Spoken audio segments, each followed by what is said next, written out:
These numbers, my friends, are going to help you determine whether your business is actually making money or losing. And I can't believe the amount of businesses that have absolutely no idea what I'm talking about. When I work with a new business, most of the time they absolutely have no idea what their customer acquisition cost is, what their lifetime value is. And I guarantee that 99% of businesses don't know what Max CAC even stands for. And I haven't seen any trainings around Max CAC. So I thought I would do it. Now I'm onboarding a new client, and while I'm going through his numbers, I wanted to kind of break this down for you guys so you can actually apply it to your business as well. So I've changed out the numbers, but it's still going to make the same sense. So bear with me while I walk you through why this is relevant and how you can, calculate this for your own business too. So the problem most businesses face is that they operate without knowing the critical metrics. And listen, I understand numbers can be hard. I understand, you think about the marketing, the beauty of it, like the images, the videos, blah, blah, blah, all the products and whatnot. And sometimes we kind of leave the numbers behind. But the thing is, it's extremely important to know where your numbers lie. So, for instance, understanding what your customer acquisition is, how much it's costing you to acquire a customer is extremely, extremely important. And most businesses that don't run ads, they're really not going to look into this because with ads, it's very easy to be able to tell what your customer acquisition cost is. Like, how much money are you spending on ads and how much is it costing you to acquire a customer? That doesn't mean you're profitable, but it tells you how much it's costing you. The second thing is lifetime value. And lifetime value basically tells you how much does a customer spend with you over their lifetime while they're buying from you, right? So have they spent just one time, multiple times, thousands of times? It kind of gives you that number. And finally, the maximum CAC threshold. And it's weird that I haven't seen this metric around, but it's extremely, extremely important. And hopefully you take away from this recording the maximum CAC threshold and you start applying it to your business, because really it's a simple metric, but it's going to make all the difference in the world. Now, the risk of not having these numbers is you could potentially be losing money on every customer without realizing it, right? So these metrics aren't really optional. They become the foundational pieces of every profitable marketing strategy. And while I was analyzing the numbers for my new client, I had an idea about what the strategy was going to be, but after analyzing these numbers, it kind of guided the strategy a little bit. And that's why I recorded this video, because if it hadn't been for those numbers, I probably would have started with that first strategy, which I know now is not valid. So that's why I'm going to break this down for you in this training. It's going to be a bit long, but it's definitely worth it. So stick to the end. Okay, so understanding Max CAC. Well, Max CAC is basically the maximum amount you can spend to acquire a customer while remaining profitable. Okay, so it's how much money you can put into ads while still being able to remain profitable and not be losing on acquiring a new customer, because that's an issue that a lot of businesses have. They spend money on ads and they might start getting clients back or they might start getting sales, but if you don't know how much you can actually spend to acquire that, you could be losing money, right? So what happens is if you start exceeding this threshold, you're losing money on every new customer acquisition, which in the end is just going to drive your business to the ground. So we really don't want that to happen. Now, the way to calculate max CAC, it's super simple. So take note or pause this or whatever. The formula is you get the lifetime value per subscriber, meaning how much money they've spent with you over their lifetime, and you multiply it by the margin that each product or service is leaving after you work with them, right? Or after each sale. You should have those numbers. I'll do a different training on how to calculate them, but I'm making the assumption that you already know what their lifetime value is and their margins are. If you don't know, you can either look it up on ChatGPT. I'll create a video on that, but not ChatGPT, on how to get these numbers. But still, for the sake of this training and to not keep it super long, I'm going to assume you know it. So doing an exercise and comparing this, if I apply these numbers, let's say my lifetime value per client is $550, right? So they spend on average $550 each customer while they're with me on my business, and the profit margin I make from each sale potentially is 25%. Now, what that does is if I just multiply those numbers, I'm going to get $137.50. When what that means is that is my threshold. That is how much I can. If I'm spending anywhere below that number, I'm still going to be profitable. Meaning, if I'm investing into ads and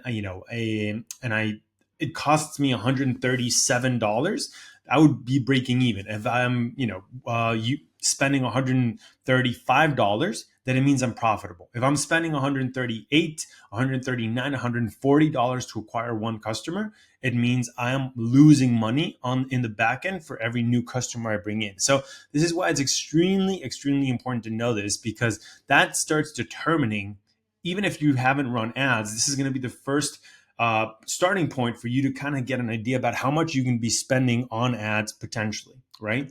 Even if you haven't used ads before. And I want to be clear, this customer that I'm going through right now, they have never run ads, never. So all the data that you're seeing right now is data that I'm going to start utilizing a further new strategy so I can start running ads. But now I start from a point where I know what is the maximum I can spend to acquire a customer and ensure that I'm always staying below that threshold. So hopefully this gives you an idea about how to calculate that. Now, the next really important thing, and this is where, how I told you in the beginning that my strategy was switched a little bit thanks to these numbers. This is where it really came down to, and which it's analyzing the CAC payback period.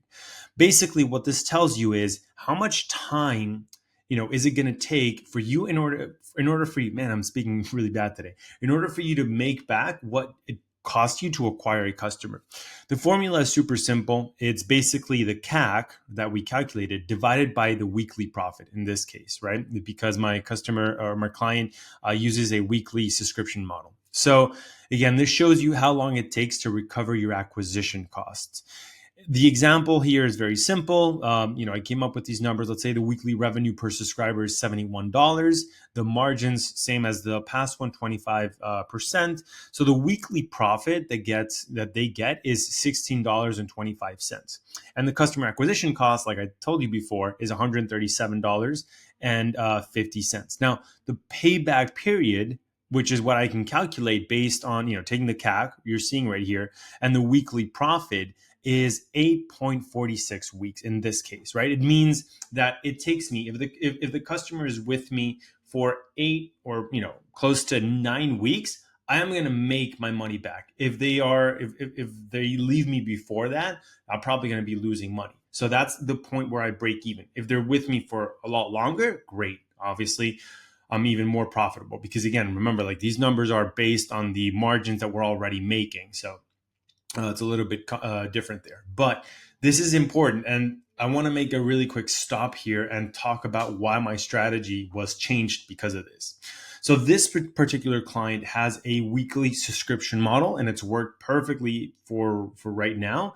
But while talking to him, I said, hey, what about if we look into, creating subscription models where, people sign up for a month or sign up for 3 months. That way we extend the amount of time they have to be with you and increase their LTV.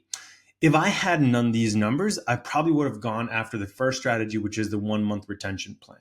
Makes sense, right? Like, if we just increase from weekly to a month, perfect. Everything is going to work fine. However, based on these numbers and doing the calculations on their average, LTV of the customers, I can see that the payback period is around 9 weeks, meaning most of his customers are already staying more than a month with him, almost, 2 months, which means that if I had launched a 1 month retention or subscription, he would actually be losing money because organically most of his customers are already sticking for, two months with him. So it makes no sense to use the 1 month plan, rather stick to the 3 month plan. But again, if I hadn't analyzed the numbers, I would probably not have seen this. So I want to do a quick breakdown of how this works, right? The customer lifetime value breakdown. So again, let's say the lifetime value is $550. That's a total revenue per customer. Doing the numbers like I showed you, they were between 7 and 9 weeks, depending on the different plans that he had. But regardless, they're sticking with him around 7 to 8 weeks, which is the critical insight that really allowed us to focus our strategy. So by understanding this, we can now see that if we had stuck to the 1 month plan, we would actually be losing almost 50% on the omnivore plan in this case, or the other plan as well. Since I was able to now look at these numbers, I can see that doing the 3 month period, which averages up to 12 weeks instead of 8, is going to be a better solution for him. Now, the beautiful thing about this strategy, and why this is why I love being able to analyze these numbers, is that by doing this, by just switching, not adding more money, not having to switch up the whole complete strategy, but just changing things up a little bit, just by increasing from 8 weeks to 12 weeks, the profit increases as well. So the per customer with extended commitment increases by 50%. And the total profit goes from 148 for the 8 weeks to $221 over 12 weeks, which is crazy, just by doing a small switch in the plan, right? So we increase the retention to 12 weeks, and this already increases his profit by almost 50%, which is really, really crazy. So here's a quick breakdown just so you guys understand what this means. So the 8-week baseline, the current average around 8 weeks is 8 weeks, they're making about $18 per client. So it's 147 per profit. And the 12 weeks would allow us to increase that to 221, right? And means an additional profit of $73 of revenue per customer, just being able to increase that number. Now, when you're talking about volume, this makes an absolute huge change, because right now we're not playing around with the profit margins. We're ensuring that they're still the same. All we're doing is we're simplifying the relationship and extending it a little bit more with our customer. Now that we've been able to analyze that, the cutoff point is around the 8th week. So if we can create a strategy to ensure that we can keep them those additional weeks, and coming up to the 8th week, for instance, we do a discount code, or we do more emails, or we send more ads, or we do a special gift or something to ensure that they can stick with us a little bit longer, we're going to see a huge increase in profit just by being able to stay in touch with them. And this is a super simple strategy. It doesn't have to require additional efforts on your end, but being able to break down the numbers and understand this, hopefully it's showing you why it's super important. So that's really what I wanted to share with you guys. Now, I do have action plans in case you want to implement them. Hopefully you do. The first is you want to calculate your max CAC.